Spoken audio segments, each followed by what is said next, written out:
সব থেকে ফার্স্ট আমরা ক্রোম খুলে নেব। ক্রোমে খুলে আমরা এখানে গুগলে সার্চ করে দিব UGT, ইউনিভার্সিটি অফ গৌড়বঙ্গ। দিয়ে আমরা এখানে সেকেন্ড লিস্টে আমরা ঢুকে যাব, ইউনিভার্সিটি অফ গৌড়বঙ্গ। দিয়ে এখানে আমাদের অপশন খুলে গেল। এখন বর্তমানে আমরা CBSE-তে করব। আবার যারা ওল্ড আছে তারা এখানে ওল্ডে করবে, আর যারা আবার নিউ আছে তারা এখানে নিউ করবে,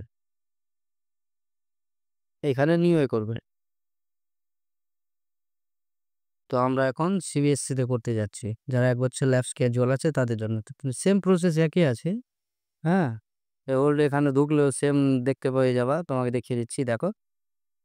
এখানে ঢুকলেও সেম ওই রকম চলে আসলো, সেমিস্টার 1 2 3 4 যেটা সেমিস্টার প্রয়োজন ওটা করে নেব। সেরকম আমরা এটাতে ঢুকবো CBSE-তে। এটা তো আমরা সেম পেয়ে গেলাম। আমি 4th সেমিস্টারে করব। তাহলে হচ্ছে এটা হচ্ছে আমাদের 4th সেমিস্টার। যার যেটা সেমিস্টার যখন চলবে তখন এটা করতে হবে।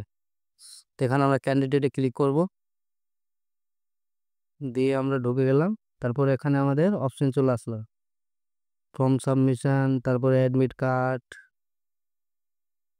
হ্যাঁ, তারপরে PPR PPS।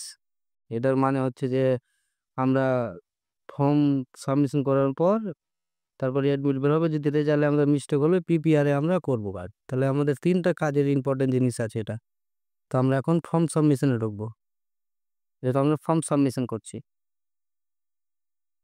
ঢুকে গেলাম। এখানে আমরা রেজিস্ট্রেশন নাম্বার আর নাম দিব, 3 ক্যারেক্টার নাম।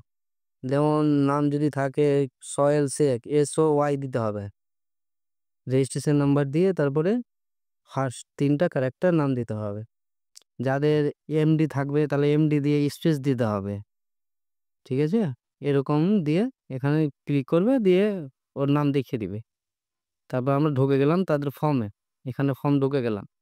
এখানে আমাদেরকে একটা সাবজেক্ট চুজ করতে বলা হবে, যেহেতু এটা অলরেডি চুজ করা আছে। এখানে একটা ক্লিক করে যার যেটা প্রয়োজনীয় সাবজেক্ট আছে সেটা এখান থেকে সাবজেক্ট একটা চুজ করে নিয়ে নেবে। এটা সাবমিট করা আছে, যেহেতু এটা করা আছে আগে থেকে। দিয়ে এখানে প্রিন্ট মেরে দিবে। প্রিন্ট মারার পর এখানে তোমার ফর্ম হয়ে গেল, কিছু নাই, বাস এমনিই আছে। এটা আমাদের ফর্ম ফিল আপ হয়ে গেল। এখানে PDF আমাদেরকে দেখিয়ে দিল কি কি সাবজেক্ট আছে, কি আছে না আছে। হ্যাঁ, তো এরকম তোমরা করে নিবা। আর ভালো থাকো, সুস্থ থাকো।